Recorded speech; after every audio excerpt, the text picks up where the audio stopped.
Celebrating the connection with our pets. This is Animal Radio, featuring your dream team. Veterinarian Dr. Debbie White, dog trainer Alan Cable, groomer Joey Villani, communicator Joy Turner, and here are your hosts, Hal Abrams and Judy Francis. Judy has booked a really incredible show today. It includes a 14-year-old inventor who invented something for dogs. I don't know what it is, but I hear it's an amazing invention. So I know, Alan, you'll be around for that, always looking for an invention. Always. Also on the show, a lady who's an amputee, and because she's an amputee, she went to work at one of these prosthetic places, and she designed prosthetic limbs for pets. Yes. Oh, that's cool. And she has a brand new show. Well, it's not her show, but she's a part of the show on PBS called My Bionic Pet. I need a bionic mouth is what I need. Also, we're going to have on a Beastmaster. I have no idea what this is. Is this family material, Judy? Yes, it is. Yes, I wouldn't put anything on the show that wasn't. Okay, I just want to make sure that it's family friendly for you. Tammy, what are you working on? Oh, you could have fun with this at a cocktail party. If the survey is right, you tell me the kind of pet you have, and I'll be able to tell you what kind of job you have. Oh, yeah. Okay, we'll see. Says there's a connection. Could be. Do you have a bird? I know Joey has a bird. Joey has a bird. That probably tells a little bit about what kind of guy he is. There's this guy, Ashutosh Goswami. He was included in a list of suspects who could have robbed his aunt Neelam's and then murdered her inside her house in India. What? He was on this list of. Apparently, police asked the wife's parrot to help, and the police mentioned the names of all the suspects one by one, and then the parrot had a violent reaction when they named Ashutosh's name and began screaming "Usamara, Usamara," which, of course, in that language, which I have no idea what it is, means he's a killer. He's the killer. And so he finally confessed and was arrested. Ooh. None of this stuff ever happens in America, I noticed. No. Wow. Can we file this away somewhere? There you go. Put it in the round file. Fingered by a bird. It's a family show. The Manson family. Yeah. You know what we need? We need a listener to save us. Jane. Yes. How are you doing, Jane? I'm okay. How are you? Good. Where are you calling from today? Adamstown, Pennsylvania. Oh, I got to love it. Listening on WEEU, I bet. That's correct. Those guys are awesome. What's going on? Well, my Chihuahua has been having, probably for the last 6 months, she's been doing a lot of reverse coughing. We've been to the vet. She's been on steroids. It improves it, and then when she goes off the steroids, it starts again. She has episodes. They're not related to exertion. She could be laying, sleeping, and then all of a sudden she starts having this episode. And with it, she has a lot of sneezing as well. We're actually have an appointment to see a specialist in about a week and a half. I'm in Malvern, Pennsylvania, because we just don't know what to do about it. And she gets so distressed when it happens, she almost draws her neck like she's trying to stretch to get air. And it's really scary to watch. Oh, yes. So you're going to see the specialist. You've had some steroids, and that has not necessarily fully helped. How often is she doing this? Oh, she probably does it maybe 4 or 5 times a day. Okay. And when you say reverse coughing, we're referencing reverse sneezing, kind of the sound that's like a... Yes, exactly. Okay, that's great. what it sounds like. But in addition, when she gets up in the morning, she's sneezing a lot. And it's not just a little sneeze. They're almost like violent sneezes. Okay. So I don't know if this is allergies or if I don't know. All righty. Well, I can tell you, and I really appreciate this question, because this is great that you are empowering yourself before you go into that vet office. And I think that is a wonderful thing for any pet owner. So you want to make good use of that time when you're in there with that doctor. So that's why I'm here. So we can help kind of put those questions in your head before you walk in and the things you're going to want to hit them with. It just makes things go so much better. You know your pet's history. You'll be able to kind of recite that out, what's worked, what's not worked, and you'll get much better bang for your buck, and the vet can help you better. Okay. So for me, with reverse sneezing, and this is a sound it is truly the opposite of a sneeze. So instead of on the exhale with a sneeze, this is on the inhale. So there's like a reverberation kind of movement. Dogs will kind of stick their neck out long, like they're trying to stretch and crane their neck, and they make that horrendous sound, and it's a spasming type sound. So that that sound and that effort is basically the body's attempt to clear irritants from the nasopharynx, so from the back of the throat and the nose area. The causes of this can be a lot of different things, and it can be, you mentioned allergies, certainly, it can be something like that. In some cases, it can be something anatomically wrong, so maybe a polyp or a mass somewhere in the back of the throat. I've had foreign bodies where, dogs will get little pieces of grass that kind of embed into the back of the throat. Actually, one common cause of this, and something I always like to treat for a pet that has persistent reverse sneezing, is nasal mites. These are little mites that actually live in the nasal passages of dogs, and they're pretty much all over the country. So it's not something we don't have those by us. My dog doesn't go anywhere. They're actually found all over the country and all over the world. So for me, I like to treat pets with ivermectin. Or if they're a collie breed, we'll use a different product. But we treat them for nasal mites because sometimes, it's hard to find them. You got to go in there with a scope and look around. And then there are definitely some other what we call lymphoplasmacytic rhinitis, which is basically a type of an inflammatory problem in certain dogs.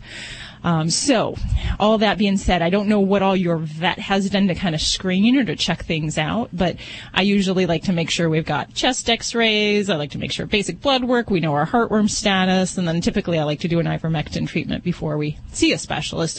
But once you walk in that door, and you're going in to see the specialist, I'd certainly be prepared and recognizing that a lot of these problems are kind of in the nose area, so it's hard to look at a pet and know what the cause is. So we usually have to put a scope or a camera up the nose or up the back of the throat to kind of look around and investigate for some of those possible causes. Now, is she sedated when they do that?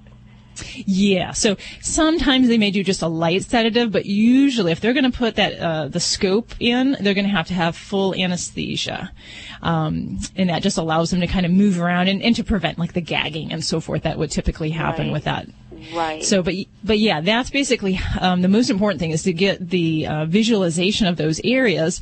And if they don't see anything, then we take a section. We might do a biopsy. In some cases, they'll do higher studies, so like a CT scan. If it's something that's just not quite accessible, or we're trying to compare the appearances of one side to the other at the same time. Right. So it's just recognizing there could be a lot of different potential causes, and I think it depends a lot for every pet how often these type of things happen and how much it affects them. Because a lot of times dogs will just have a reverse sneeze when they pull on their leash and it's done over with, no big deal. But certainly if the episodes are more taxing, they occur more frequently, it does warrant looking into. Okay, well, thank you for all that information. That does give me at least some ammunition. At least I know what I'm dealing with. And, exactly. That's been wonderful. The only other question I had, which is, it sounds crazy, but she eats like an absolute pig. And I was thinking to myself, maybe she aspirated something, but you did kind of discuss that. So it is possible as well. Yes, absolutely. We can get a piece of food or a piece of some kind of plant matter and kind of get that up into the back of the nasal passage. It is certainly possible. Okay, well, thank you for that, all this information. I really appreciate it. Of course, Jane. Good luck, Jane. Yes. Thanks.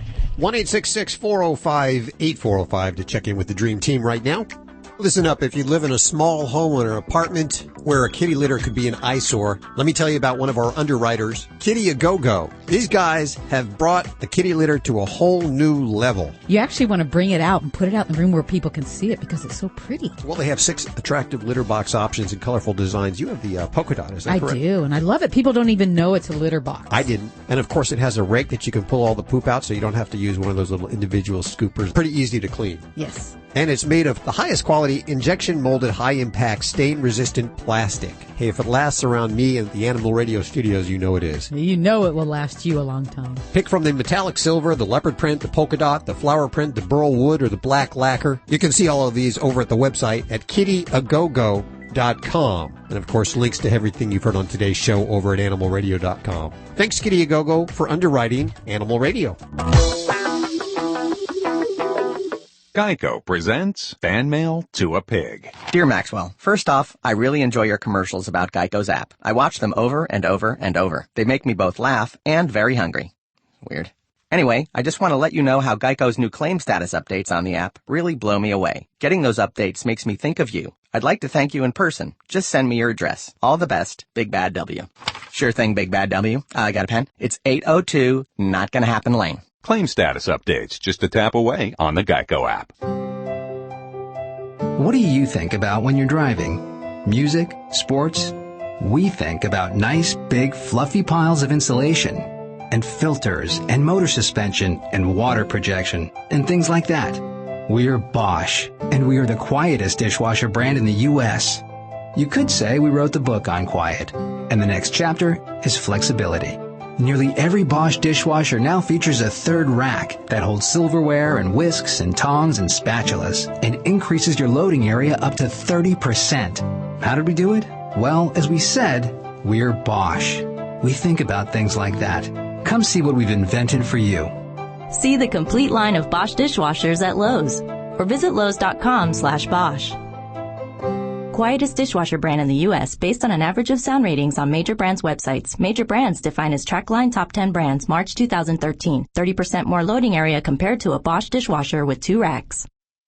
When you do your taxes with TurboTax, it checks your answers as you go. Then it double checks. Then checks again. It checks like a hockey player playing checkers in the Czech Republic. Bring your umbrella because it's rain checking outside. And when it checks that many times, you can be confident you're doing it right because it's checked. And you know you're getting the biggest refund you deserve because it checked that. And then your taxes are done. Checkmate. Intuit TurboTax. It's amazing what you're capable of. You're listening to Animal Radio. Call the Dream Team now at 1-866-405-8405.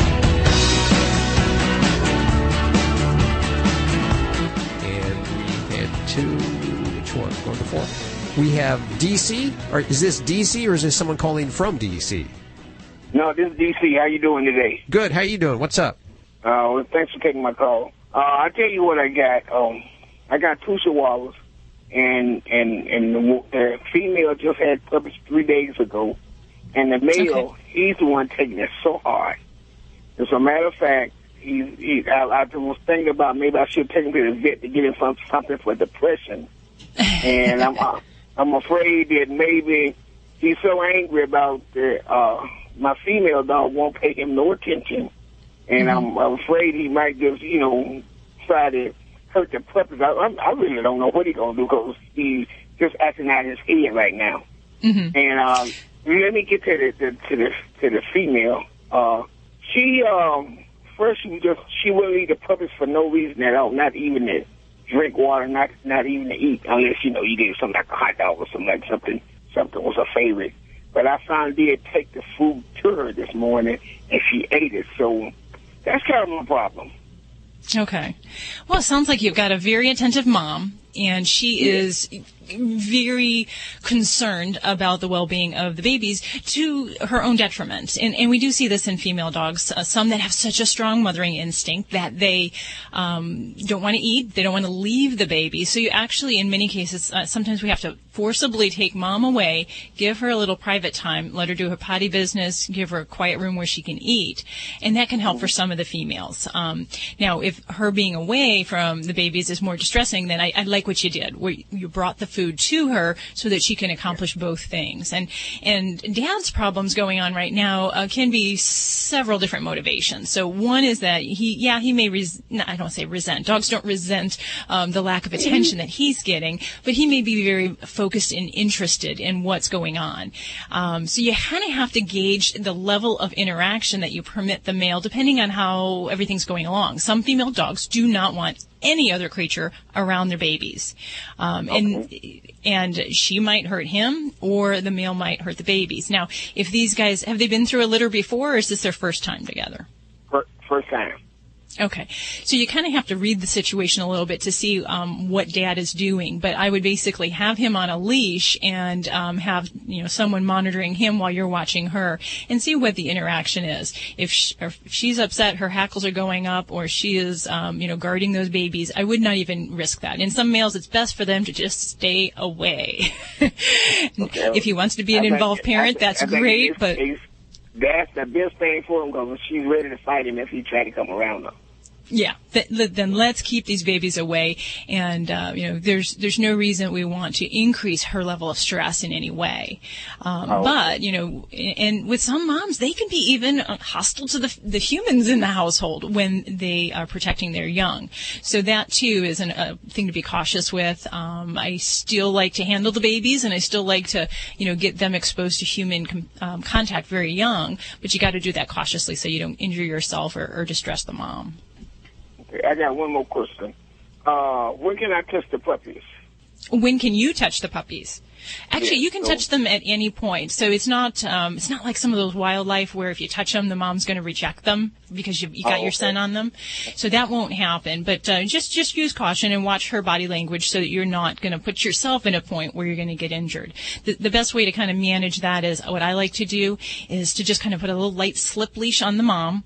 And then that way you have control of her. And you can just kind of gently, while you're talking to her, just kind of gently kind of take her to the side a little bit, and then you can handle the babies. And then what you do is, after you handle them, you give them right back to her and you return them to her area. And then she'll see that you're not a physical threat to the babies, and that makes her more at ease for future handling. So you're kind of training her at the same time.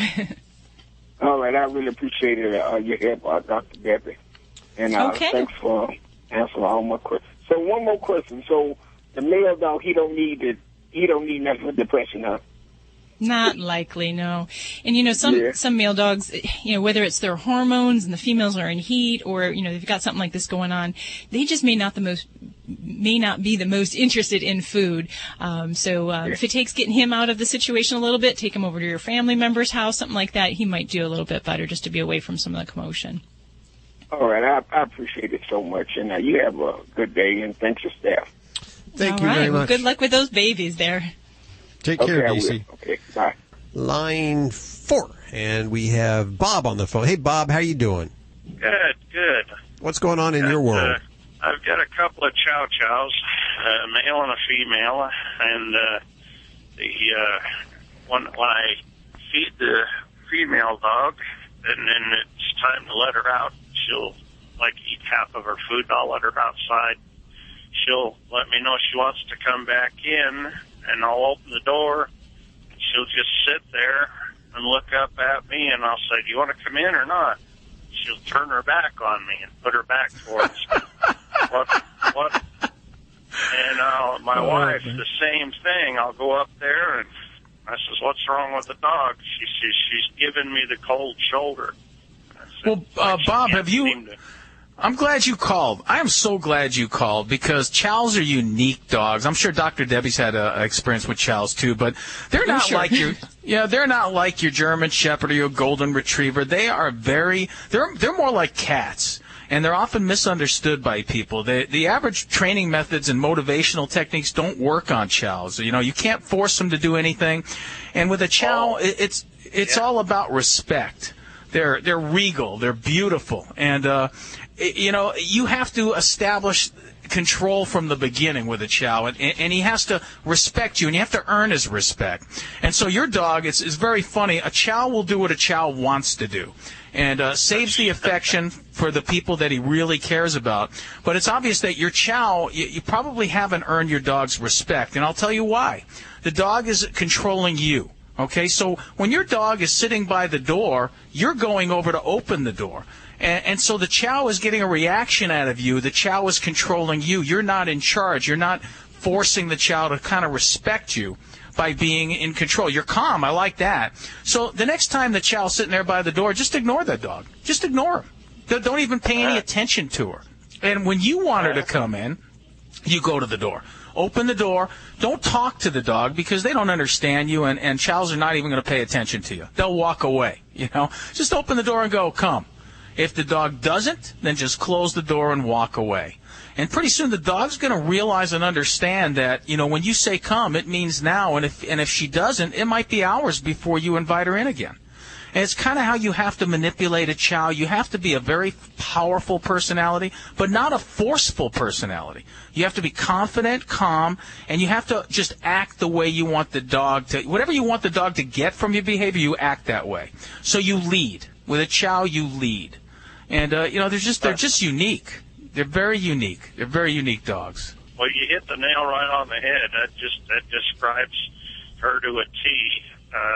The male dog, we got him as a teenager, as you will, and we kind of had to establish who's the alpha on that one, and he picked it up right away. He was, I didn't ever have to, they're all different. Never abused an animal at all in my life. In general, you're a calm guy, but in general, chows are very strong-willed dogs. They need an equally strong-willed owner. They have minds of their own, and if you let them, they will become the master of you. So before anybody listening ever decides to go out and get a chow, give it some serious thought, because you really have to be a powerful, calm personality. Well, that's her exactly. She's just trying to manipulate things, so... Well, at least I've got a little insight of what I perceive to be the cold shoulder. Like you said, I just shut the door and said, all right, when you decide you want to come in, but from now on, now turn that around. Turn that around, my friend. It's when you decide you want her to come in, okay? It's not what she decides. That's the only way you're going to earn a chow's respect. It's kind of like, hey, come. Yeah. And if the dog doesn't listen by the second come, just shut the door and walk away. When the dog's sitting by the door, pay absolutely no attention. Okay. Well, thank you very much. You hit the nail right on the head on the personality there. That's great. Thanks for your call, Bob. I appreciate it. 1-866-405-8405. That is toll free to the Dream Team. Dog father Joey Villani, dog trainer Alan Cable, and Dr. Debbie all here. I lived with a chow. They're interesting dogs. You know, Alan, you're a carpenter for dogs' behavior. A carpenter? What is that? That's funny. What does that mean? Well, he said you hit the nail on the head, and you are the carpenter to his dog's behavior. Oh, chows are, you know what? They are the anti-dog. You're listening to Animal Radio. Call the Dream Team now at 1-866-405-8405. Get something started. That's the sound of a Kubota BX Series, America's top-selling subcompact tractor of the decade. And it's easy to see why. The BX is easy to own and easy to drive, with more for your money, like a Kubota diesel engine, standard power steering, and four-wheel drive. Make it yours with low-rate, long-term financing available now. Kubota BX Series, precisely engineered to help you get more done. Start something at Kubota.com.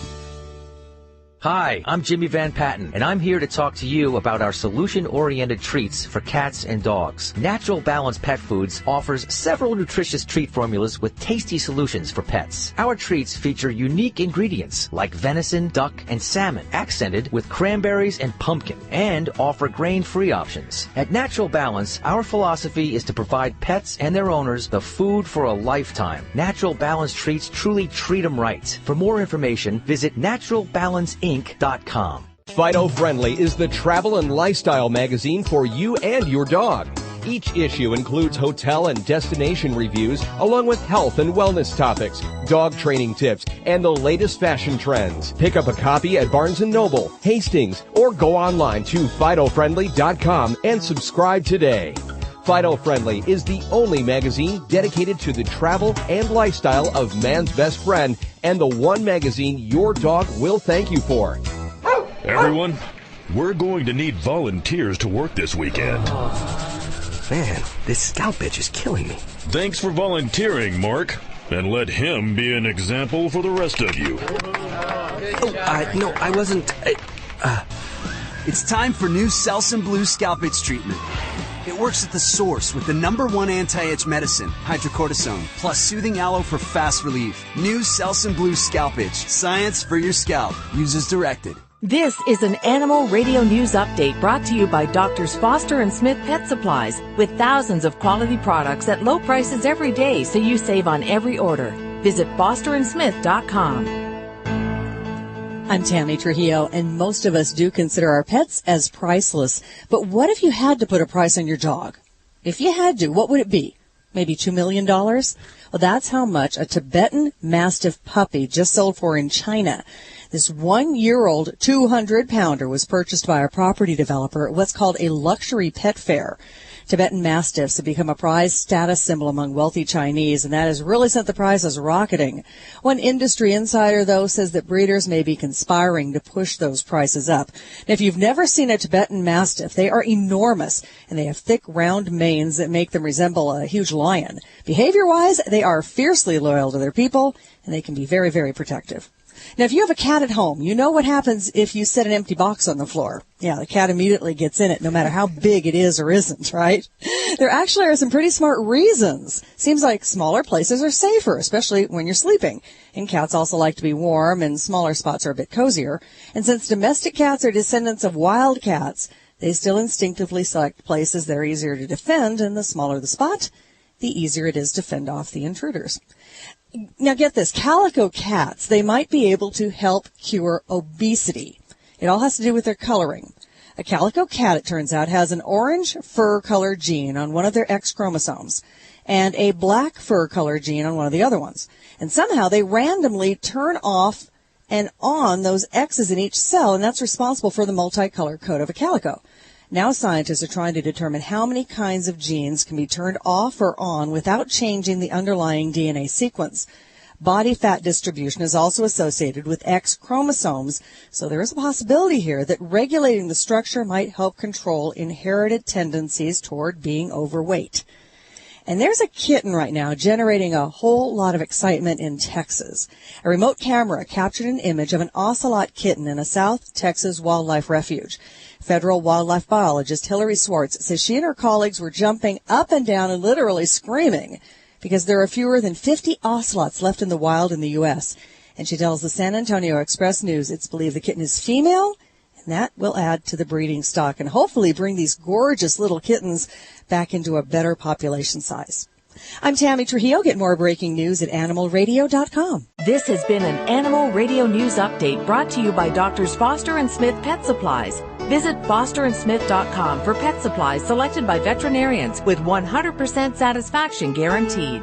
Doctors Foster and Smith, your trusted source for quality, affordable pet supplies. Veterinarian owned with veterinary expertise behind every product. Doctors Foster and Smith has thousands of name brand pet products, including pet medications, all with a 100% satisfaction guarantee. Low prices every day so you save on every order with free shipping on orders $49 or more. Fast service delivered right to your door. Shop online at fosterandsmith.com because your pet's health and happiness come first. What dog food is specifically designed to reduce the risk of cancer, settle digestive upsets, reduce scratching and shedding? Canine Caviar. What dog food reduces red tear stains and hot spots? Canine Caviar. What dog food has probiotics that reduce the chance of soft stools and have a higher calorie count for better nutrient absorption? Canine Caviar. So what are you feeding your dog? If you didn't answer Canine Caviar, visit caninecaviar.com today and get your pet started on a longer, healthier life. When you do your taxes with TurboTax, it checks your answers as you go. Then it double checks. Then checks again. It checks like a hockey player playing checkers in the Czech Republic. Bring your umbrella because it's rain checking outside. And when it checks that many times, you can be confident you're doing it right because it's checked. And you know you're getting the biggest refund you deserve because it checked that. And then your taxes are done. Checkmate. Intuit TurboTax. It's amazing what you're capable of. In 1949, Scooter hopped on the horn and called up Geico to save himself some cashola. In 1986, Clarissa gagged on a spoon when her insurance bill was way high. So she switched over to Geico and was like way amped with her savings. OMG. In 2010, Sienna's parents got their savings on with Geico right after her Toad's Awesome Sweet 16. That's nothing to LOL about. Over the past 75 years, the expressions have changed, but one thing hasn't. Saving money with Geico.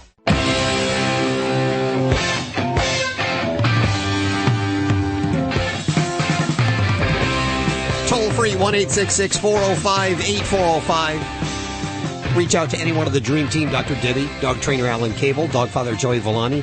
And doing news, Tammy Trujillo, who just reported about the $2 million dog. That's amazing. Oh, wow. We all freaked out. I think Joey most of all. Are you feeling better? We had to actually get smelling salt for Joey. Yes, I passed out. Have you ever... I just feel sorry if Joey ever has to groom a Tibetan Mastiff with this huge mane. Joey, you'd be a did you ever see them? From what I hear, these breeds, they get only the highest class parasites. You know, they have to be elite parasites for these dogs to get them. Yeah, this is true. They're gorgeous. They're gorgeous dogs. They really are. And no, believe it or not, I've never groomed the breed. I'd love to, though. Well, It'll take you about a week. This particular one weighed 200 pounds that sold for $2 million. Sometimes 1 year old. At 1 year old, does that mean they're going to get bigger than that, Tammy? Yeah. Absolutely. This dog's probably got another third to grow. So what is that price per pound? Oh. That's just unbelievable. Well, an industry insider has said that the high prices may be a result of insider agreements among breeders to boost their dog's worth. And that some of the sky-high price deals are just breeders hyping each other up and that no money actually exchanges hands. Oh. Yeah, I don't know if that's true or not. This is just an industry insider that says this who's reported it on a website that I have no clue if it's accurate or not. I'm just fueling the fire. Can you imagine cleaning up the poop of a 200-pound Unbelievable dog? Oh, you'd need a shovel. I hadn't thought of that. Well, I think we all feel that our animals are worth much more than $2 million. Oh, see, I wouldn't even sell Ladybug for $2 million. She's priceless. Oh, does she have a price? Well, she's priceless. There is no price that I would sell Ladybug. Of course not. They're family for us. Yes. Let's go to $2 million. Would you? What about Miles? Buster. $2 million? Yeah. Listen, Miles and Buster are about 12 years old each. So I figure, if I look at it, I'll take the $2 million. Joey. You know what? I don't know if I could, but I'll tell you, it would be. How about my wife? What can I sell her for? Oh, you are in so much trouble. Joey. Oh my God. I should be able to get at least $1 million then if I get $2 million for the dog. Yeah, you'll be lucky if you get $1 million after the divorce, or get to keep even half of that after the divorce. Alan, would you take $2 million for Rudy? You can put the value on the human. What is it? The human body's worth like $68. All of your chemicals and fluids. I don't believe it's got to be more than that. I can sell my kidney for $3,000. Yeah, well, yeah, you could. Trust me, he's tried. Everybody else gets $50. Yours is only worth $3. So, would you get rid of Rudy for $2 million if someone came up to you and said, "Here's a cool $2 million. We want Rudy"? Yeah, he's gone. See you, Rudy. I'll come visit. Oh, you would not. Don't say that. There is no way. For $2 million bucks? Are you kidding me? No, I would not. I would not. You would not? $2 million. Okay. All right. Well, how about this, Dr. Debbie? Would you give away Mr. Debbie for $2 million? No, absolutely not. You'd give him away for $1 million. No, I would not. And it doesn't matter. There's not a dollar sign that you could tell me that I would let you pay for my husband there you go. for my dogs. Either way, it's no way. That's off the table. There you go. I love this. Hey, I'd say for a husband for the right price. I mean, well, there's always the right price, except for your animals. I would never sell my animals for any price. Me Judy, neither. I don't think you would either. No. I think Dr. Debbie has expressed that she wouldn't either. Joey Villani said that he would indeed sell his Miles $2 million for $2 million. He's gone. Yeah. But it would have to be a good person, though. It would have to be a very, very good owner. Well, that's sweet of you, Alan. Yeah. Always thinking about Rudy. Yeah, I love that dog. If you've listened to Animal Radio for any amount of time, you know two things. One, that you can download the Animal Radio app for iPhone and Android. It's free. Listen to the show anytime you want and ask your questions of the Dream Team right from the app. The other thing you know is I cannot pronounce names worth poo. I have screwed up Josh Duhamel's name. There you go. You got it right. 2 years in a row. The first year I called him Josh Duhamel. This year I called him what? Josh Duhamel? Duhamel. And he corrected me. Yes. Usually no one corrects me. So I'm going to continue on my streak right now with Araceli Lucio-Forster. I'm sure I've screwed that up, haven't I? It's Lucio, but you were close. Well, I think Lucio sounds... I think we should change it. Have you thought about that? Well, people have thought about that, but I'm not Italian. I'm actually Mexican, so we don't have any hard C's in Mexico. Okay, so we'll go with the Lucio then. All right, good. I'm glad I won you over. Yeah. We got you on the phone to talk about this nasty parasitic worm. First of all, what do you do? Who are you? What do you do? Tell the listeners. I am a parasitologist at Cornell University, and I usually spend my days teaching our vet students about parasites. Parasitologist. Hey, will you have coffee with Dr. Debbie? She's going to love you. I've heard that, and yes, I would love to have coffee with Dr. Debbie. Oh, there's nothing better than talking about what kind of worm you pulled out of a creature today. Well, I agree. I think we'd get along just fine then. Women talk. Yeah, there you go. It's Worm Talk on Animal Radio, and is this a new worm that is called the Draken? Wait, hold on. I can get this. Oh, come on, Hal. Draken. You know what? I'm going to let you go for it. Okay. Dracunculus. Dracunculus, okay. Yep. So the group of worms is not new at all. It's a very important worm of humans, actually. So it's the same worm that's called the guinea worm, and it's a very important parasite of people in Africa and South Asia. And luckily, since 1986, since the Carter Foundation started their eradication program, it's much less prevalent. But the particular worm, the kind of sister worm that we found in these cats, yes, this is the first time it was seen in cats and actually reported. How do our cats become infected with this? So these worms have to come out of the skin. They actually emerge from the body of the host. Oh. And they have to, I know. This is what gets everybody, me included. So they come out of the body and they are going to deposit their babies, their larvae, into fresh water. And those have to get into a little crustacean, a shrimp-like thing called a copepod, in which they're going to mature. And if they are able to do that, and something like a raccoon or a cat or a human ingests that, then that vertebrate host would become infected with the worm. Oh, it sounds like a movie. Or like a scary... It does. Well, now, is this fatal? How serious is this? It's not fatal at all. It has very good prognosis. The problem is, as you might imagine, you have this pretty long worm. I don't know if you guys have seen any pictures of this thing, but it's about a foot long, and the ones we saw were about half a foot long. They take a while to come out of the animal, and they're going to essentially create this open sore that's going to be present for a number of days. In people, they talk about removing it like with a matchstick and things like that. Have you ever gotten to remove one from an animal? I haven't, so I should have told you that right up front. So I'm not a veterinarian. I am just a parasitologist, a PhD.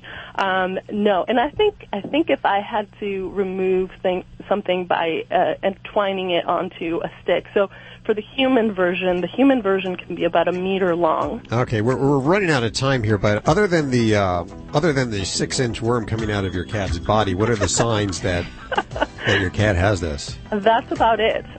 They may have a bump instead of the worm actually coming all the way out. So one of the cats we saw actually came into the vet because there was a little bump that became evident. And so they caught it before it actually started to come out, and it was surgically removed, which is what the recommendations are. There's no drug treatment for these. Hal, can I have the tape of this interview? I would like to have the full tape, the unedited version of this interview. Yeah, we'll copy it for you. This is going to be a diet. I'm going to market this as a diet plan, because all you got to do is listen to it, and you're not going to eat for a couple of years. I was just thinking that Judy was saying, I haven't had spaghetti in a long time, and I said, for lunch today, and I think that those plans are off. But thanks for hanging with us today. We appreciate it. Sure, thank you. There you go. She's fun.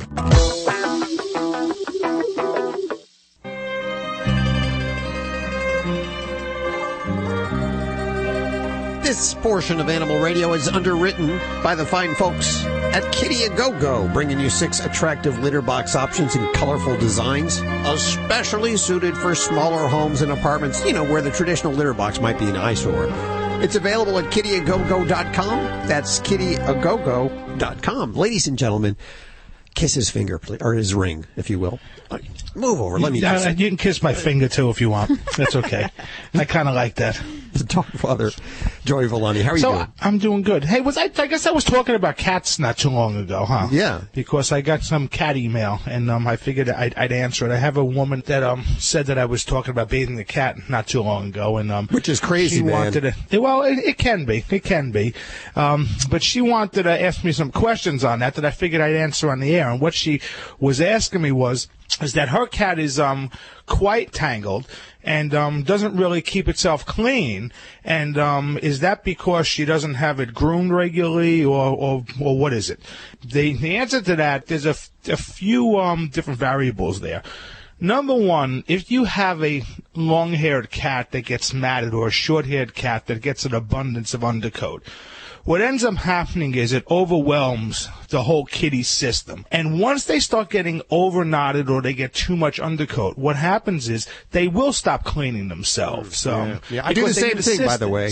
I noticed that. I noticed that. Sometimes you just can't catch up and you just get overwhelmed and you give up altogether. You just need to shave Hal down. Well, yeah, that's a task, let me tell you. The summer cat, perfect. I'll give you one, too. I got a nice poodle cut I can give you with a bow.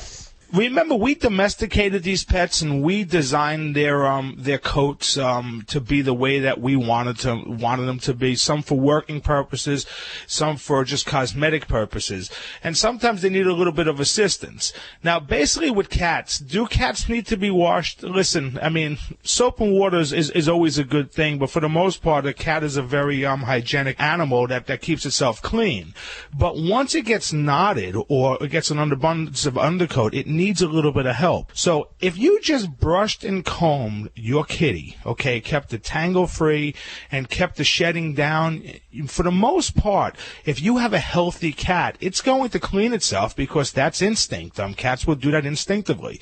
If they're not healthy, well, that's a separate issue, and that's a Dr. Deb question. But if the cat is generally healthy, and you can tell by looking at your cat, is it moving right? The spark in its eyes, is the coat nice and shiny? Is it acting normal? And if you say, basically yes to all of them and it comes out healthy, more or less it just needs a little bit of help. Now, of course, a male cat, listen, they mark their territory. They're going to spray a little bit, so sometimes they will get that kitty odor that we don't like. I'll be honest with you, if you don't want to throw them in the tub, they got those wipes now. They work really well. You can buy them in your local pet store. You can use that on them, brush them and comb them, and you shouldn't have any problems. Now, if you are going to bathe your kitty, I recommend that you get 2 5-gallon pails of water. I put pet soap in one, and I have a rinse bucket in the other. And basically what you do is you actually put the cat in right up to their neck so their little head is sticking out, and you'll see that for the most part, they're usually pretty well behaved for this. How much do you charge if someone brought a cat in to you? I start at $90. $90? Damn, we're in the wrong business. Holy moly. Yeah, I start at $90 with cats. Cats, you know what it is with cats? It can really turn bad quick. Dogs you can reason with a little bit. You're listening to Animal Radio. Call the Dream Team now at 1-866-405-8405.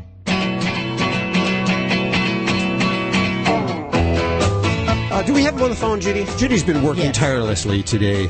Big round of applause for Judy, who's booked a fabulous show. Thank you very much. I love when Judy works hard because, that makes I don't have to do anything. So far, she has Keep it up, Judy. she has had to call a middle school and interrupt their classes and have someone run into a classroom to get 14-year-old Brooke Martin out of class to describe her invention, which, of course, she'll be coming up next hour. And so that's the kind of production work. That's how my day goes. Forget the Josh Duhamels and the all the celebrities, the Glenn Closes, all those celebrities that come on. They're easy. Dumel, Hal. It's Dumel. Yeah, It's Dumel. Can you not say the man's name correctly? What is wrong with you? What is wrong with you? Do you not have you and Judy watched Win a Date with Tad Hamilton? Has that happened? Because that was your homework, and I want to know if you've done that. Right after the show, you told me to check it out. Well, we watched it years ago, and it wasn't very memorable. I can't oh my remember gosh, it all. that's my favorite movie, man. I'll bet you Dr. Debbie would like it. Well, she'll like anything with Josh Duhamel. Of course. Oh, thank you for getting it right. We're going to head back to the phones toll free at 1-866-405-8405. In just a couple of minutes, a lady, she's an amputee, and she, because she's an amputee, she's working at one of these prosthetic places, and she's invented prosthetics for animals, for pets, for dogs, and she has a show on PBS called My Bionic Pet, and we'll be talking to her in just a couple of minutes. Right now, it is time for Jack Shepard.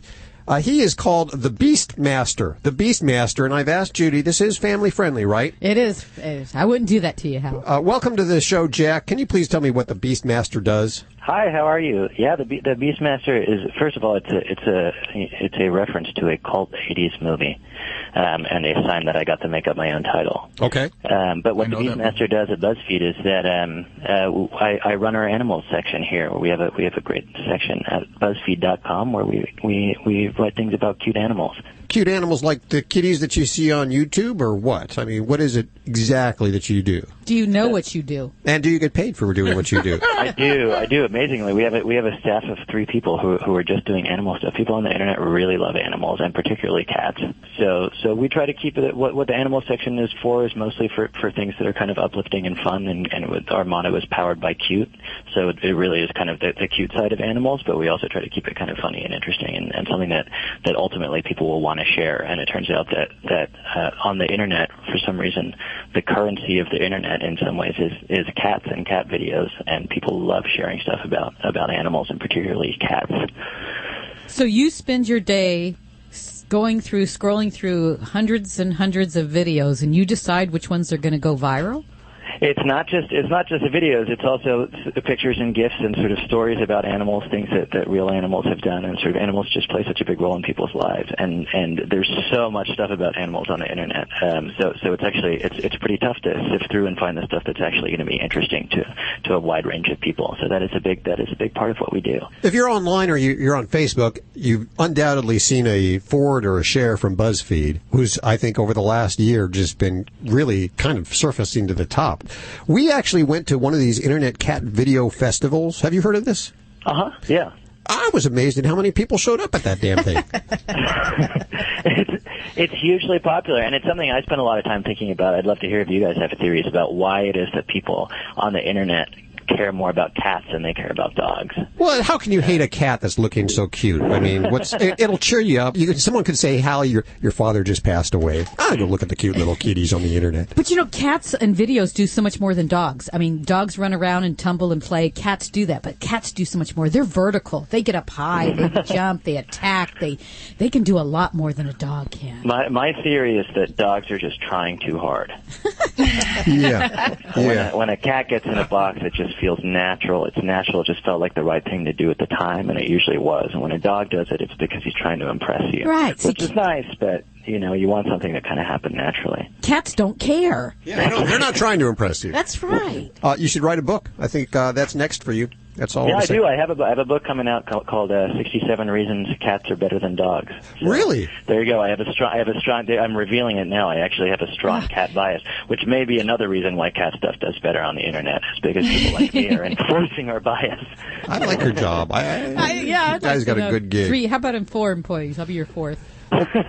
Jack, keep us posted when the book comes out. Give us a call. And, of course, I'm encouraging listeners to head on over to BuzzFeed.com and check out Jack Shepard, the original Beastmaster. Now, you put the original here because I guess there's been a lot of copycats, probably. Well, we have other people in our animal section. We've got Beastmaster 2 through the Portal of Time, Summer Burton, and Beastmaster 3 through the Eye Braxis, straight to DVD, but that's Chelsea, who does a lot of our really great animal stuff for us. You guys are wild down there. I bet you walk into the BuzzFeed offices, it's pretty. It's a lot of fun. Toga party wild. Yeah. Yeah. Okay. We've had a lot of famous animals come through, which is. Oh, really? Like who? Yeah. We met Grumpy Cat. Oh, really? We met Lil Bub. Yeah, we met Colonel Meow. We've met all the major cats except Maru, the Japanese cat. What about? He's a recluse. Henri. Henri, yeah, we haven't met Henri actually. Maybe that's next on my list. That would be a good get. Well, I'll tell you, Grumpy Cat's on my bucket list. So to meet Grumpy Cat. So that's you're one step ahead of me. She's great. She's great to meet, but she's not a ton of fun. She sits and frowns at you. Yeah. It's an experience to remember. Well, this has been fun. This was also on my bucket list, this interview here, and I'm going to go ahead and cross it off right now if I can. Jack, thanks for joining us, and when the book comes out, give us a call. We want you on again, okay? We'll do. Great to talk to you guys. There you go, Jack Shepard. Calling in from BuzzFeed. I thought he was going to be like a real Beastmaster guy that tells animals what to do with his brain. So he doesn't actually create anything. He just repurposes it and promotes it. Yeah. Just writes about it. Just sits there with a pipe in one hand and a computer in the other hand. You're listening to Animal Radio. Call the Dream Team now at 1-866-405-8405. Dogs or cats, horse or emu, animals our people too. In Cincinnati, a lucky 7-year-old girl won an 8-pound lobster in a local supermarket raffle. But the lobster was really the lucky one. Miranda Hutchins was determined to win Bubba the lobster so she could set him free. Easier said than done. After winning, Miranda's family called and emailed zoos and aquariums, but none of them wanted Bubba. Finally, Mike Britson from the Columbus Zoo contacted a diver in Maine who agreed to find Bubba a home in the Atlantic. Miranda's family spent $280 to send Bubba to Maine in a foam container. Bubba should be safe from the dinner plate in Maine waters where lobsters his size are illegal to catch and keep. I'm Britt Savage for Animal Radio. Animals are people too. Animal Radio. Celebrating the connection with our pets. This is Animal Radio, featuring your dream team. Veterinarian Dr. Debbie White, dog trainer Alan Cable, groomer Joey Villani, communicator Joy Turner, and here are your hosts, Hal Abrams and Judy Francis. You know, it's funny. The big guy makes the announcement of all the people that walk in last minute. Doesn't make any announcement of Tammy Trujillo, who's been here since, I believe, 6 a.m. this morning, working hard on finding the news that matters to you and your animals. And what is that news anyway? What are we going to be hearing about later on? We're going to talk about calico cats. You know, they're gorgeous. You love all the patterns and colors. But there may be more to these cats than meets the eye because they may hold the secret to helping to cure obesity. Really? Yep. Okay. Yep. Has to do with that coloring and how it all happens. I'm stick around for that and find out what that's all about. Also on the way, we're talking to a young 14-year-old inventor who's invented something for your animals, your dogs and your cats. 14, huh? Find out 14 years. I was not an entrepreneur when I was 14. I was more of an entrepreneur at 14 years old. Let's hit the phones. Toll free, 1-866-405-8405. And let's head on over to Rebecca. I believe it's Rebecca. Is this Rebecca? Regina. Oh, Regina. Sorry about that. What's going on, Regina? Okay, my question is, we have 2 African Greys, but the youngest one, his name is Luigi, and we just got him at the pet shop like a month ago. He was there. He was at the pet shop for 9 months since he was a baby. And he never grew tail. That was the reason why the pet shop owner was not able to sell it. So he gave us a good price on it, but we really liked him because nobody was going to take him home nowhere. So my question is he going to grow a tail ever? Because I try to keep him busy. I put toys in the cage. I try to keep him on the stand most of the time for him not to be just leaning against the cage wall. So what you can tell me about it? Okay, so just so I understand, he has not grown his tail feathers in, or do you witness him plucking them out? Some, as soon as they start growing up, he just pluck them out. Okay. And is he housed with other birds, or is he by himself? He was by himself at the time while he was in the pet shop. Right now, we have more than one bird at home, so he's socializing with other birds now. So his attitude is changing little by little. Okay, because that would be one big thing. Now, I do see some juvenile African Greys that tend to do this, in captivity, and sometimes just when they're kind of stressed in kind of these pet store situations. It's kind of what they do, just to kind of socialize and kind of preen each other. But it can get excessive, and it actually can also kind of be triggered by some anxiety problems, too. So I like the idea that you're trying to find him things to do. You're trying to socialize him. But I'm also a little bit concerned because in some cases, we can see excessive tail feather chewing and plucking when there's actually problems medically going on down there. So there can actually be pain, inflammation, or even problems with the preen gland, the little kind of oil gland over the tail base area. So if you haven't had him checked by a vet, an avian veterinarian, I would certainly start with that first, because anything you try to do behaviorally to correct this, we're not going to get anywhere if there's something medically we need to address. Okay, because I keep checking on him and I don't see any like bleeding parts, and because I'm being concerned about it. So I check and everything is dry. It's not bleeding or it's not infection. So That's why I try to keep him busy, put toys inside the cage during the time that he's in the cage. And he seems to be doing better now, but I'm going to follow what you say. I'm going to try to see the vet, take him to the doctor. And since I have more than one, actually I was trying to find a place where I can, what do I need to do to check on the sex, because I have more than one. So I really want to know what I have, how many boys or girls I have. So. Okay, yeah, definitely. And I'd say for this guy's, interest, I want to make sure that he's staying active too. So, you've got some things for him to do, but, there's also ways you can hide the food in his cage to keep him occupied. And kind of going back to this feather picking, birds, it's horribly frustrating and becomes really some repetitive behaviors. And I think a lot of times, we just kind of have to think out of the box to keep our birds busy and to keep them from picking themselves. So, there's little ways you can kind of hide their food in pieces of balled up paper, so that he has to kind of pick through the paper to get to the food. And if the time he spends... Oh, make it interesting. Yeah, exactly. So the time that, cage birds, we pretty much present the food to them, sit it in front of them and say, okay, go ahead and eat. And it's boring. It's very boring. So yeah, because it's the only time when he gets very active, when he's hungry and he starts. So what I did is I removed the food from the cage and I put it on the stand. So what I do is I force him to walk up with the cage and get the food once he's out of the cage, because he's very irrational now. He doesn't let me pet him or anything, so it's a fight. So he's very aggressive. So what I try to do is just make him get off the cage and close the cage and try to keep him on the stand, because most of the time he's leaning against the cage in the corner, like in a sitting position. So I go like, that's never going to let the tail to grow any feathers, because he's always against the floor or the cage. So I try to keep him on the stand most of the time. Yeah. And then one other thing, and your vet can kind of help you with this as well, is sometimes, African greys are big birds. Sometimes if their wings are trimmed a little bit overly aggressively, it causes them to fall and injure their tail feathers more. And that can lead to inflammation in the feather shaft. So that's where, I know you're not seeing anything going on there, but this is where the veterinary eyes might be helpful in determining if there's something like that we need to back down on a wing trim, use some anti-inflammatory pain relievers to help. So that's kind of, so there's a lot we can try in that avenue. Now, you did bring up something about sexing these guys. So there's definitely a blood test we can do, a DNA blood test to sex birds that you just can't tell from the outside what sex they are. And that too, your avian veterinarian can help you with that. We either draw blood from one of the veins or even sometimes just from a toenail trim. But yeah.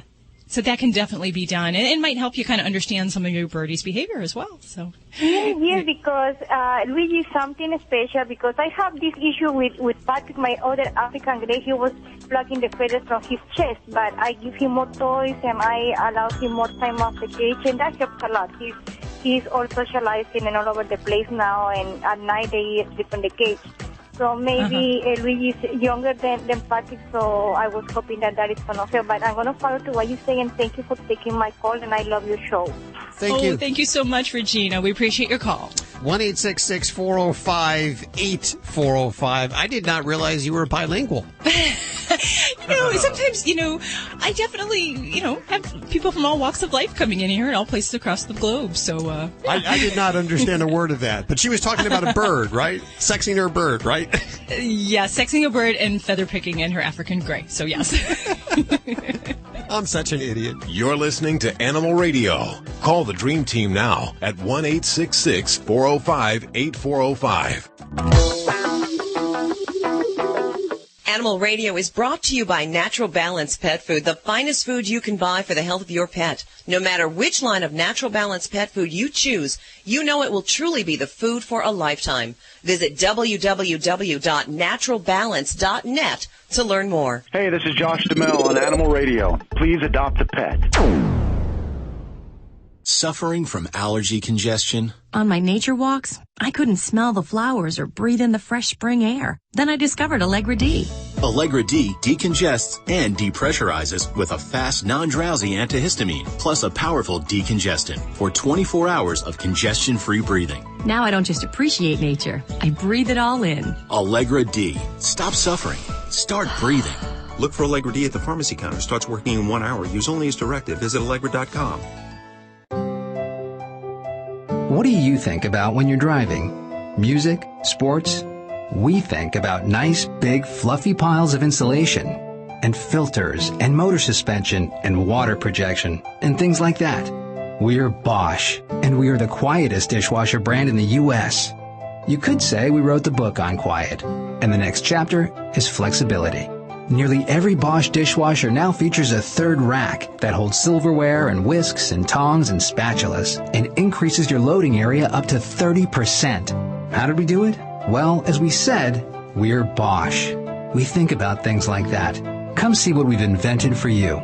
See the complete line of Bosch dishwashers at Best Buy or visit bestbuy.com/Bosch. Quietest dishwasher brand in the U.S. based on an average of sound ratings on major brands' websites. Major brands defined as TrackLine Top 10 Brands, March 2013. 30% more loading area compared to a Bosch dishwasher with 2 racks. Really? No way. Hey, I'm Eric from Sam Adams, here to get craft beer drinkers' reaction as they secretly taste Sam Adams Boston Lager. It's got a good body. It's got a great taste. It's very smooth. I like that. Think you've had this beer before? No. This is Sam Adams Boston Lager. Sam Adams! I was going to say Sam Adams. That's easy to drink. It's tasty. It's a very flavorful, drinkable beer. Smooth, but it does have flavor. I love a Boston Lager. What this test did is it put Sam Adams back on the map for me. Boston Beer Company, Boston, Mass. Save responsibly. You're listening to Animal Radio. Call the Dream Team now at 1-866-405-8405. No, we have Rick on the phone for Doc. Hi, Rick. How are you doing? Good. Appreciate you taking my call. What's going on? Just wondering, how do you tell which dog food is the best? There's so many people making dog food now. Okay, so basic question, pick the best food out there. It's such a horrible thing to try to give advice on because there isn't an absolute answer that you can just spout off the top 10 brands or diets that are out there. So for any pet owner, when we're talking about what food do you feed, how do you know what's a good food, there's a lot of criteria that we really look at. And you kind of break it down, and then I certainly suggest grab that label of your dog food or the foods you're looking at and kind of be a conscious shopper. Look for certain things. And we definitely always want to have the AAFCO feeding trial guidelines met. That is by far one of the best things you can do, but it's only kind of a starting point.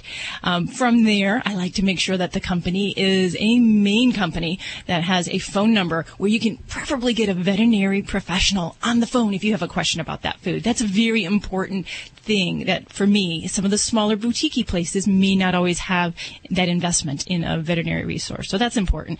And I like to look at certain things like, the different ingredients. Meals are good. Byproducts are bad in general, as well as, some of the other things like sugars, which, really there's no place for that in a dog food. So if you're seeing any kind of syrups or sugar added, just not good. Why get your doggy on a sugar source they don't really need? And then also, it all comes down to palatability. Does your dog like it? Will they eat it? Do they have consistent GI patterns when they're on that? Do they have any diarrhea, any vomiting intermittently? If so, that may not be the best food for your dog. And as well as, just want to make sure their hair coat looks good. Everything is nice and routine, that when you go into that veterinary office, your vet goes, hey, what are you feeding your dog? Because I got to know. Your dog looks so great. So I've skirted around that answer, Rick, and I'm sorry for that. But those are some of the different things that we'd really want to look at. How about protein content?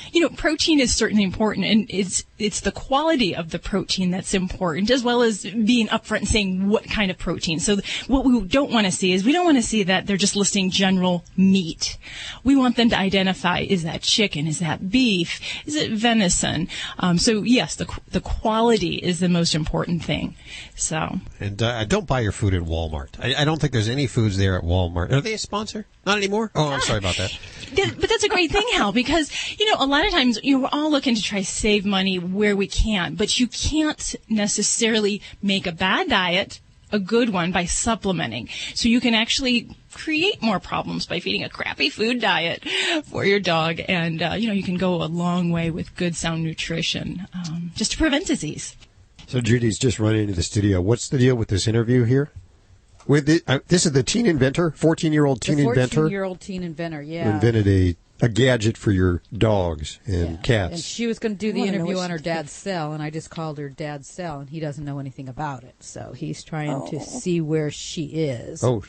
She's MIA. Huh? Yeah, he offered to do the interview, but I want to speak to the girl. That's very nice. Well, that's not nearly as good. Prefer the 14-year-old girl. Yeah, I want to speak to the girl. So the publicist set it up, but didn't tell the dad, and maybe the publicist didn't even tell the girl. Oh, that's too bad. I don't know. Oh, this would have been her big break too. Yeah, this would have been. I know, right? Yes. That's it. Yes, huge. Huge. Look what it's done to your career, Joey. Yes, exactly. Yeah, but you're getting $90 grooming a cat. Yeah, there you go. I love that. Hi, Patty. Where are you calling from? From Abingdon, Virginia. Ooh, where is that? Virginia, east to west side. Anywhere near Charlottesville? No, Upper East Tennessee, Lower Southwest Virginia. Oh yes. Let me guess. You got a flea problem. No, I have a car sick problem. Oh, no. Okay. Well, I have the doctor here. Dr. Debbie is here to help you. Wonderful. Hi. So, what kind of critter is getting sick? Well, her mother was a Rottweiler, and it's a mixed breed. There was a lab and a coon dog and a golden retriever involved as being dad. So, take your pick. Okay, and, a little bit of everything. She's precious, and I have her litter mate Samson, but he doesn't get sick at all. But I've done all kinds of conditioning, and she will get into the car now, no problem. I have property in North Carolina, and where I go, my dogs go. But Karma starts just salivating profusely right after she gets in the car. As soon as I put it in gear and start to travel, she is Niagara Falls and continues to be that way. Okay. I have tried everything that I know of and that the vet knows of and that several holistic doctors. Mm-hmm. And this happens as soon as she gets in the car? Yeah, well, no, she can sit in the car without it running. As soon as I put it in gear, before I even get out of the driveway, which is maybe 20 feet, she's drooling. Okay. And does she actually vomit and get sick to her stomach? No, she never vomits. Now, she did when she was a tiny puppy. She just turned 15, well, she turns 15 months old on Monday. But she threw up when she was a puppy, but she doesn't throw up now. It's just the salivation, and it gets to where, it's like hanging down from her mouth. But I use a king-size comforter under them, and it's dripping wet. Okay. All right. Well, I'm going to challenge this diagnosis of car sickness because it's not car sickness. Okay. Not in the true sense of the word. If our pet gets in the car, and before you really start traveling, if we're starting to see symptoms, you've got anxiety. So you've got more car anxiety than necessarily true motion sickness. So all of those motion sickness remedies that I had popping up in my head that I was going to tell you about, some great medicines, they're not necessarily going to be helpful for your dog. Because she's displaying anxious behaviors from step one of the vehicle. And the trick with that is, you said, you've done some conditioning. We need to step back and do more. Some pets, we may do that with just behavioral therapy. Other pets, we might throw in an anti-anxiety medicine. So I don't know all the details of your pet's health situation, but that might be something. If you've already tried some behavioral steps and it hasn't worked, I would, ask your vet if this might be something that would be appropriate for your dog.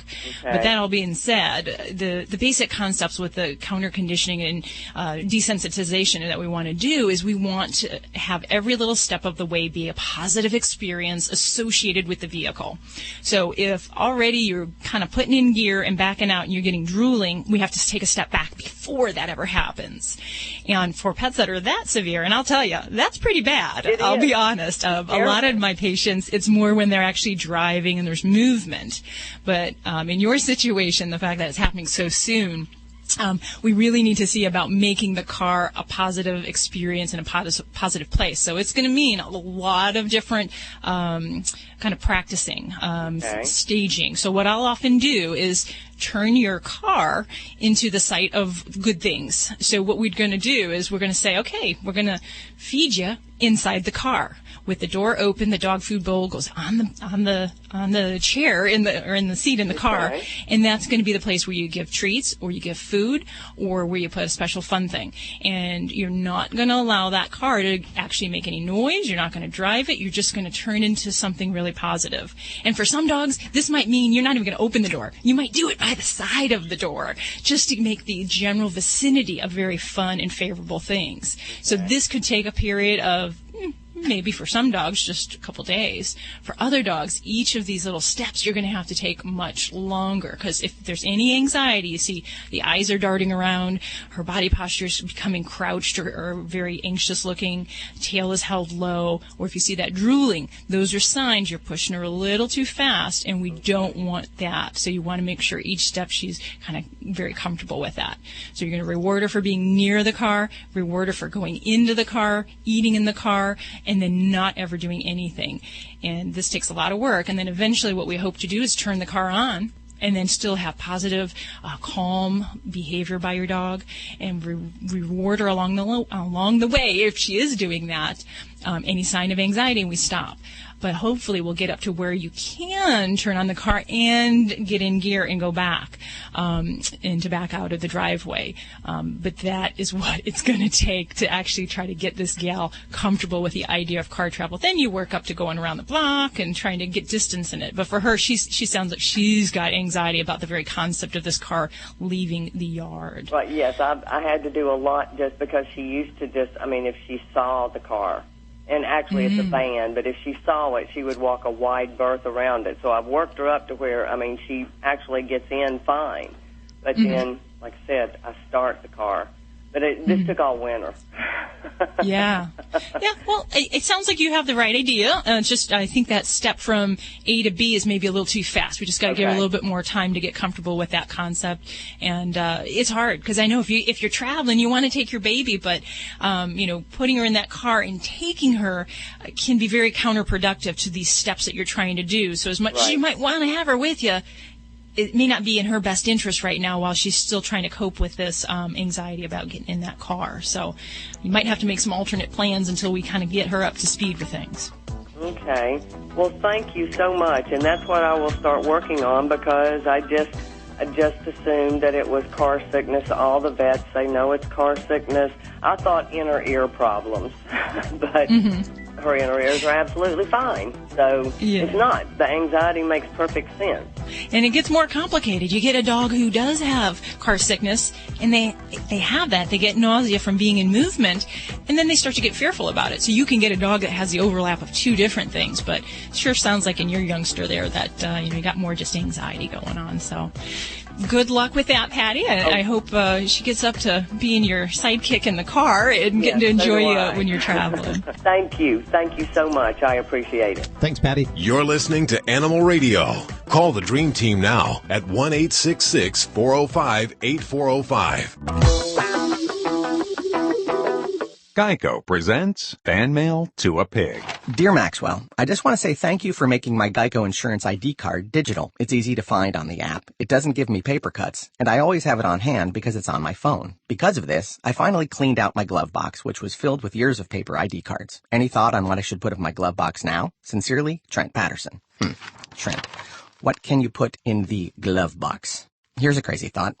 How about gloves? Digital insurance ID cards, just a tap away on the Geico app. What dog food is specifically designed to reduce the risk of cancer, settle digestive upsets, reduce scratching and shedding? Canine Caviar. What dog food reduces red tear stains and hot spots? Canine Caviar. What dog food has probiotics that reduce the chance of soft stools and have a higher calorie count for better nutrient absorption? Canine Caviar. So what are you feeding your dog? If you didn't answer Canine Caviar, visit caninecaviar.com today and get your pet started on a longer, healthier life. Go on, sweetie. Jump to Dad. I'm not sure, Daddy. The water's cool. There are moments in life that cause us to hesitate. Jump right here.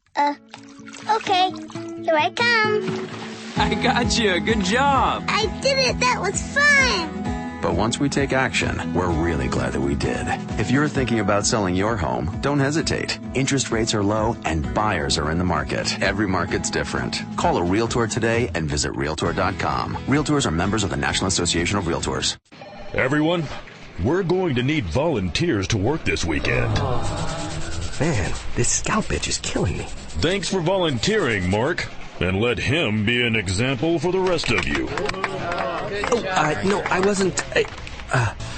It's time for new Selsun Blue Scalp Itch treatment. It works at the source with the #1 anti-itch medicine, hydrocortisone, plus soothing aloe for fast relief. New Selsun Blue Scalp Itch. Science for your scalp. Use as directed. This is an Animal Radio News Update brought to you by Drs. Foster and Smith Pet Supplies, with thousands of quality products at low prices every day, so you save on every order.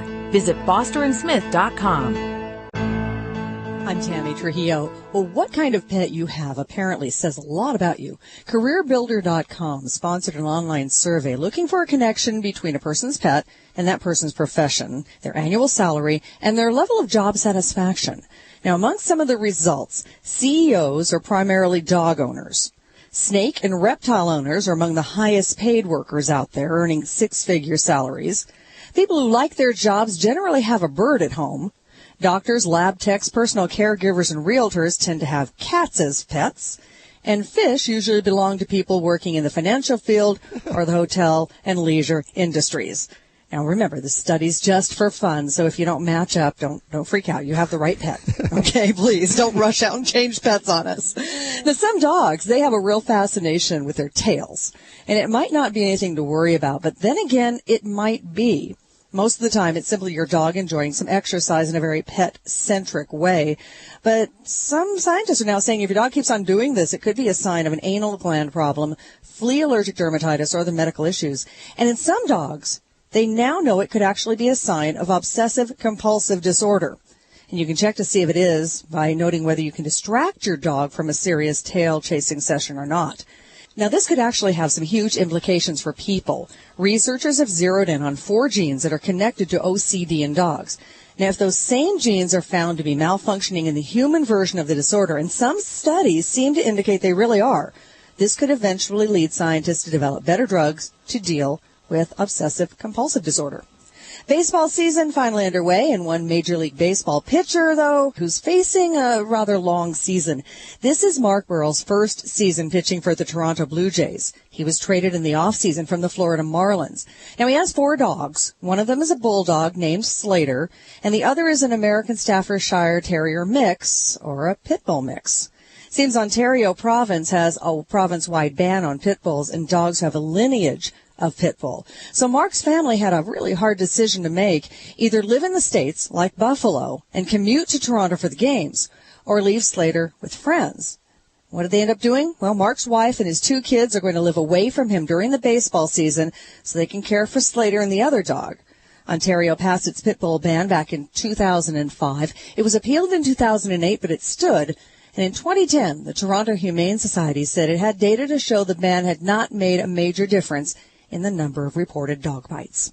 I'm Tammy Trujillo. Get more breaking news at animalradio.com. This has been an Animal Radio News Update brought to you by Drs. Foster and Smith Pet Supplies. Visit fosterandsmith.com for pet supplies selected by veterinarians with 100% satisfaction guaranteed.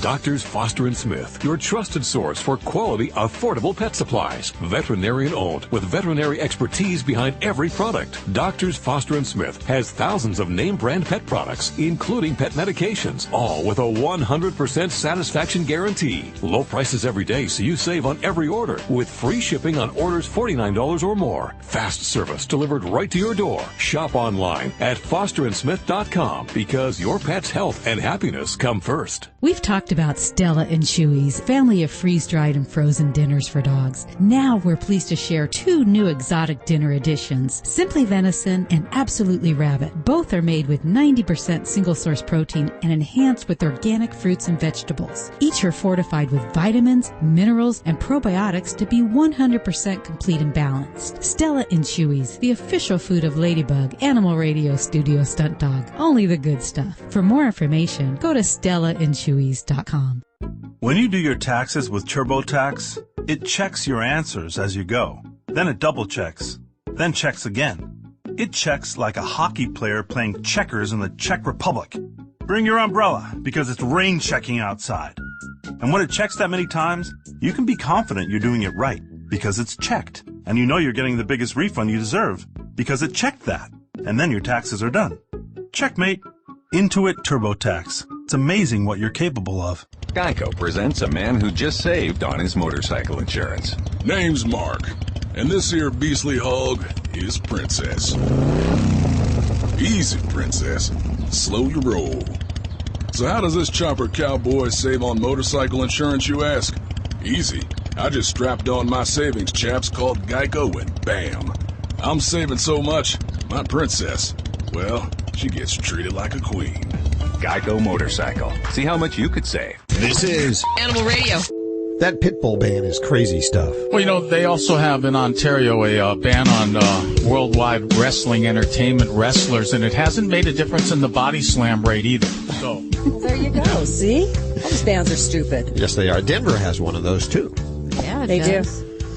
It's sad. That's sad because that's a great dog. And, that dog was revered up until recently. It seems like every decade has its villain dog, Mm-hmm. I think in, what was it, in the 70s? Wasn't it Dobermans? Well, there was the German Dobermans. Shepherd in the 70s, and then Doberman. And then the 80s was Dobermans, and the 90s was Rottweilers. And you can trace it back. You remember the movies that came out with the Rottweilers? There was a couple of Disney films with Rottweilers. And people run out to buy them because they're like, they're so cool, let's go get one. And they're very powerful, strong dogs, and, they need leadership. And, if you don't give a dog like that leadership, sometimes dangerous situations can arise. But they're great dogs. You just have to educate yourself. It's not the breed, it's the owner. The owner is everything. When you talk dog, the owner is the whole ball of wax. When you got a person who's educated and understands what their breed needs and gives their dog structure and leadership and exercise and then attention given at the right time, in the right way, you will have a great, happy, calm, well-adjusted, fantastic dog. Like Kayla. Kayla, of course, belongs to Brooke, 14-year-old Brooke, who we will talk to in just a couple of minutes. She's an inventor, and she's invented something for your dog so that your dog won't have separation anxiety. I always love these young inventors. They're 14 years old, wow. So I hope it's good. Because at 14 years old, my invention was, at least for my science project, was the volcano that exploded with the baking soda. That was about all that I could do at that age. I thought it was drool. I thought drool was your big one. That was my big one. But, hey, Alan, I got to tell you something. Guess who has an idea here? I have an idea sometimes, maybe once, never. What? Who? You? Tammy has an idea. I do. An idea. I love ideas, Tammy, because I've never seen one. But I already told her that you would take 50% of it. No, I won't take 50%. I won't take. Just tell me what the idea is, and I just love ideas. Just give me something. Let me tell you, I tried to pitch him on my prescription windshield because I thought that would be a great idea. Always forgetting my glasses in the car. That is a great idea. Oh, I like that idea actually. But it didn't take off, and I don't know if it was Alan's help in it. I don't know really. Hey, don't blame me for your troubles. No, I've been very excited about this next guest. I welcome Jennifer Robinson to the air. Hi, Jennifer. How are you doing? Hi. Thank you so much. I'm glad to be here. You have been wearing a prosthetic since 2 years old? Yeah, absolutely. I was born with a bilateral femoral proximal deficiency, PFFD, and I had a corrective amputation when I was before I was about 18 months old. Wow. I was born with a small foot on the right side. And so after I had the amputation, they fit me with my prosthesis, and I've been using one ever since, which is it was a long time, so 35 years. Okay, yeah. And you actually work at a prosthetic maker, is that correct? I worked at a prosthetic clinic, orthotic and prosthetic clinic called West Coast Brace and Limb, actually for 15 years. Okay. And it was an incredible experience. It was wonderful. And I got to meet a lot of other people, different ages, young, old, different amputation circumstances, different types of prosthetic devices that they all used. And every time I met somebody, their story was so different, but the thing that sort of tied us all together was this ability to adapt and move on. So it was an incredible experience. It was a great place to work. Now, what type of prosthetics do they make? Was it just for humans or was it for animals as well? They did see quite a number of non-human patients, dogs, cats, of all sizes. Wow. Yeah. Well, so like legs for cats and dogs? Yep. Legs, Journey, the golden retriever, is a therapy dog that I met there several years ago, who was born missing a front paw. And he's sort of, our most well-known non-human patient. And he wears a prosthetic paw every day. And he actually goes to hospitals in the area and sort of walks, through the hospitals and visits patients that are in the hospital, and it's amazing, that connection. Well, let's talk about the dogs real fast, because I've seen lots of tripod dogs, many, and they, you know what? They don't know that they're missing a leg. They go on about their business like it's no big deal. My question is, when we put a prosthetic on them, are we doing it for us or are we doing it for them? Does it make a big difference for them? You know, to be honest, I think it's a little bit of both. You know, I think it makes us feel good to be able to take care of our fellow creatures here. But, you know, Journey would not wear the prosthesis if it didn't help him. Oh, you know what I okay. mean? So he puts it on every morning to go, and it makes it easier for him to, I mean, because it's the same thing with a human being. You know, if you're putting more stress, he's putting more stress on his 3 other legs when he doesn't have the prosthesis. It's really adorable because he takes it off and then he sniffs his little leg, you know, and licks it and cleans it and everything like that at night. It's adorable, and he knows when to put it on every morning. So I don't think an animal isn't going to wear a prosthesis because, oh, this is going to make me look, quote unquote, normal, or, you know, like because of the perception. An animal is going to tolerate a prosthesis every day because it helps them. Well, I also notice with Journey is it's the front leg, and the front leg, from my understanding, it's a little harder if they lose a front leg because they bear their weight on the front. On the back, they can get around with 3 legs. Yeah, there's more body weight that's dispersed on the front limbs. But, you know, I think the interesting thing with the prosthetics is, you know, we're talking dogs, but there's a lot of other creatures that this has really helped. And, you know, there's stories of, you know, dolphins, alligators, you know, having prosthetics to help them be regular animals. So, you know, we're not talking about, you know, necessarily being pet companions, but, you know, there's wild birds. Different collections where they can have, you know, beak replacements. They can have prosthetic legs. And, you know, closest thing I come to in my office is the tortoises. After we have to amputate their limb, you know, we give them either a little rolling wheel or a skid plate. So nothing quite so high tech. Did you guys see about a week ago the woman who's a professional surfer and a tiger shark bit her arm off and she kept competing and she just now won the championship after 10 years. She never gave up. I mean, it's so many inspirational stories. I'm just so motivated by folks that, you know, they have an obstacle, they overcome it. They don't want anybody to feel sorry for them. People like you. I mean, you're just an inspiration to everyone, and it's wonderful to talk to you. No, thank you. You know, I know that Darwin, you know, the survival of the fittest, you know, but I think that it really should be called, you know, survival of the creatures that can adapt the best.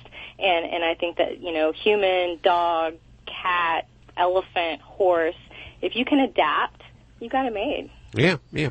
Well, that's what I'm all about. I'm actually the missing link. Not a lot of people know that. Hal actually has a prosthetic head. Yeah.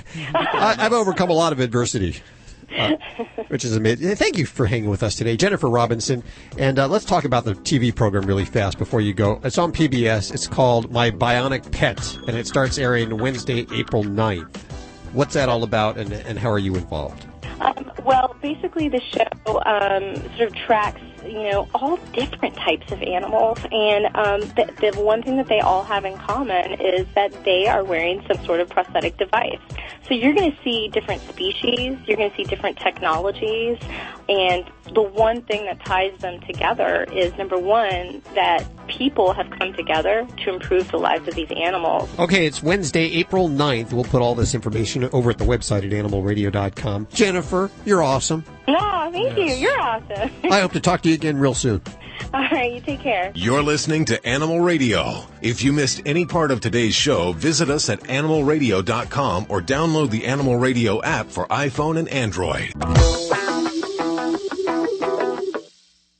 Hi, it's Alan Cable. You know, 33% of us pet owners talk to our pets on the phone with the answering machine when we're away. 62% of us sign letters and cards. So it looks like it's coming from both you and your pet. 79% give their pets holiday and birthday presents. 50% of those actually throw birthday celebration parties. And 17% of us sometimes dress our pets. You've probably heard about the Labradoodle that looks like a lion. Are you serious? Oh, yeah. Listen to some of the 911 calls. And there was a lion that ran across the street, a baby lion. Lion, a baby lion. Had the mange and everything. Here's his owner. I tell people he's a lava lion. When people see Charlie the dog walking, they really freak out. I've seen him literally dive through the window to get in the car thinking a lion is after them.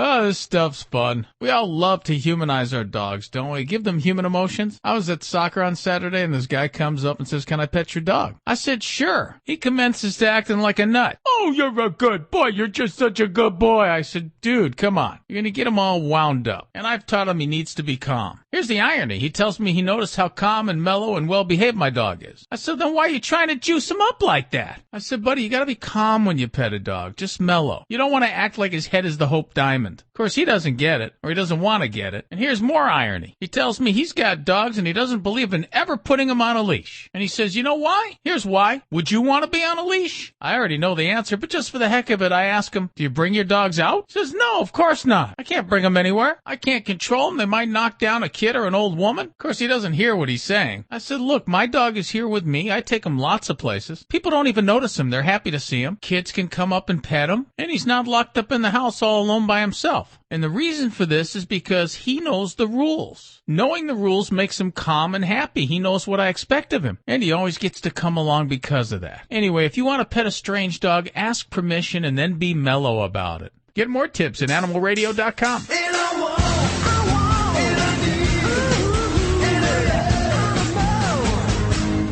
Hey, it's Vinny Penn, your resident party animal, welcoming you back for yet another installment. We've got Easter coming up. I want to tell you a story. It seems like everybody seems to know this thing that dogs can't eat chocolate. And whenever it comes up this time of year, you know, or throughout the year, hey, be careful, don't let your dogs eat chocolate, this and that. I'm reminded of the time my, 10-pound Schnauzer Cruiser, who you all must know by now if you're fans of the Party Animal segment, ate my entire Easter basket from a girlfriend about 15 years ago or so. Entire basket. Shiny aluminum foil and everything. Peeps, peanut butter-filled eggs, marshmallow-filled eggs, whole basket. Maybe even some of that green straw kind of in the nest. Maybe even some wicker.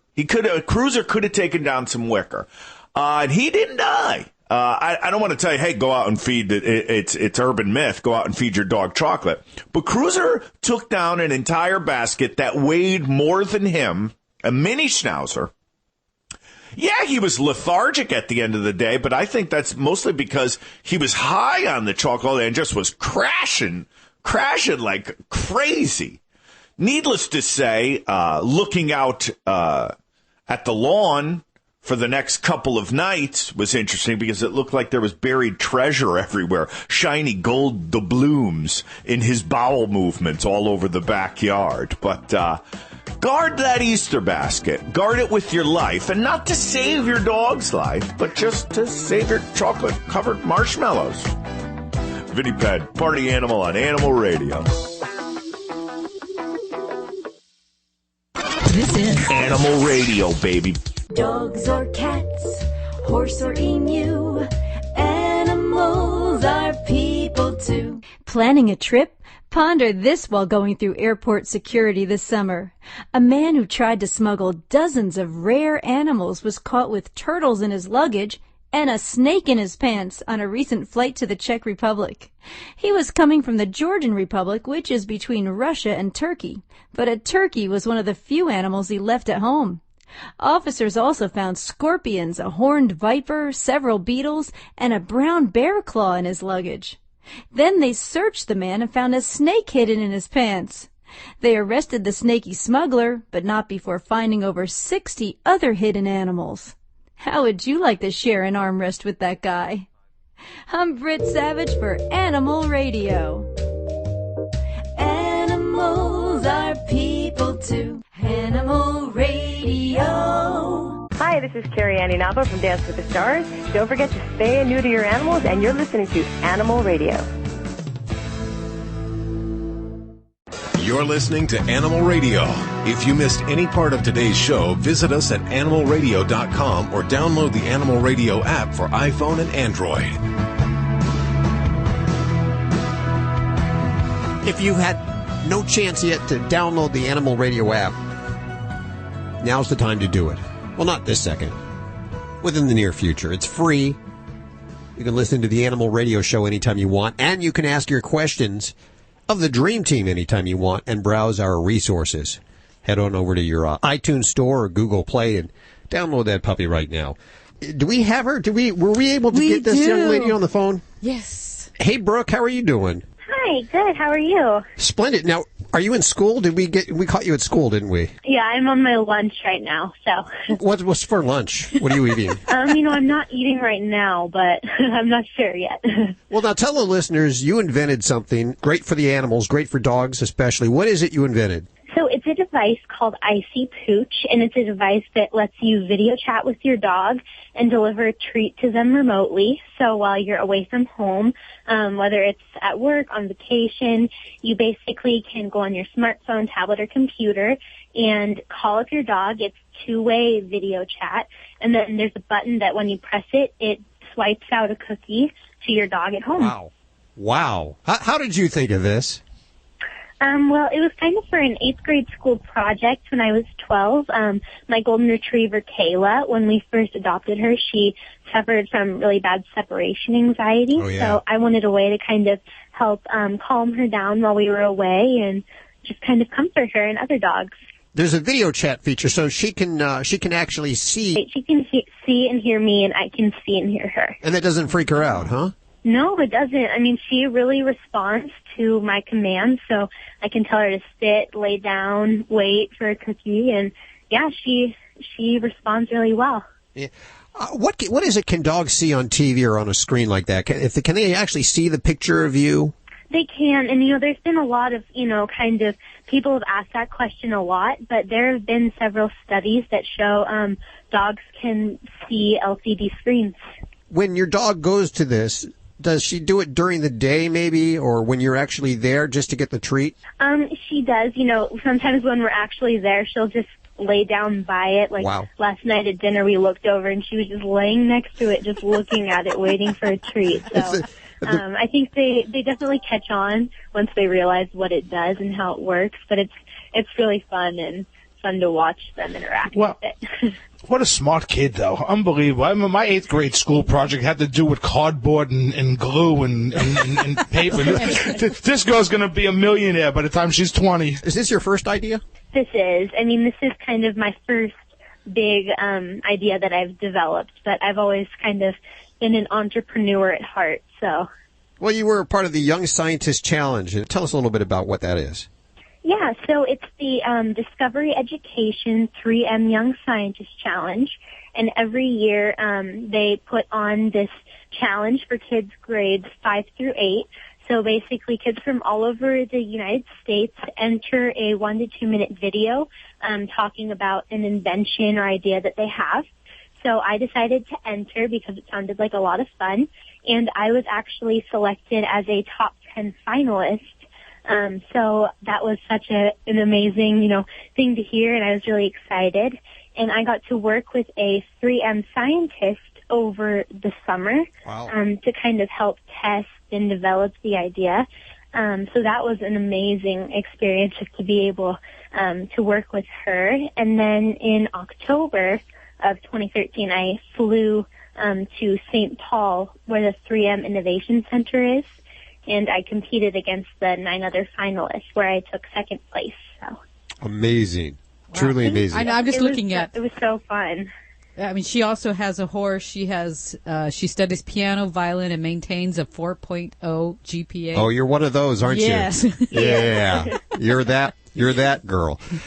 So the IC Pooch is what you named it, IC Pooch, and the website, by the way, is www.icpooch.com, and of course we'll link to everything you've heard on today's show over at animalradio.com. Can we purchase it now? Is it available now? No, it's not available yet. We are beginning the manufacturing process, and we'll be selling in May. Wow. Very exciting stuff. Well, will you keep us posted and let us know when it comes out? Definitely. Thank you guys so much. You can go back to your lunch right now. What is it, peanut butter and jelly? Okay, probably. Take care. There she goes. Amazing young lady there. That is 14-year-old. Wow. Yeah, isn't it? Jeez. Brooke and her dog, Kayla, who she invented this device because Kayla was getting separation anxiety. You know, I hate her. I mean, I don't really hate her. I just hate her because she's so much better than me. Yeah. She's got her stuff together at 14. I know, but that is unbelievable. Mature? What a smart kid. She sounds more mature than some of our older interviewees. I'll go see some of our hosts. Yeah, really. What are you looking at me for? But she don't get $90 to groom a cat. Yeah. So there. That's all we have time for today, thankfully. But we had a lot of fun. I want to thank Brooke Martin, little 14-year-old Brooke Martin. I want to thank Beastmaster Jack Shepard and Amputee Jennifer Robinson. Do we really have to call her Amputee Jennifer Robinson? I think she can stand on her own. Be sure to check out the Animal Radio app for iPhone and Android. It's a free download. And listen to the show anytime you want, as well as ask questions of the Dream Team. Have yourself a great week. We'll see you next week right here on this fine station for more Animal Radio. See you guys. Bye-bye. Love me, Bye. Dr. Debbie. Just love me.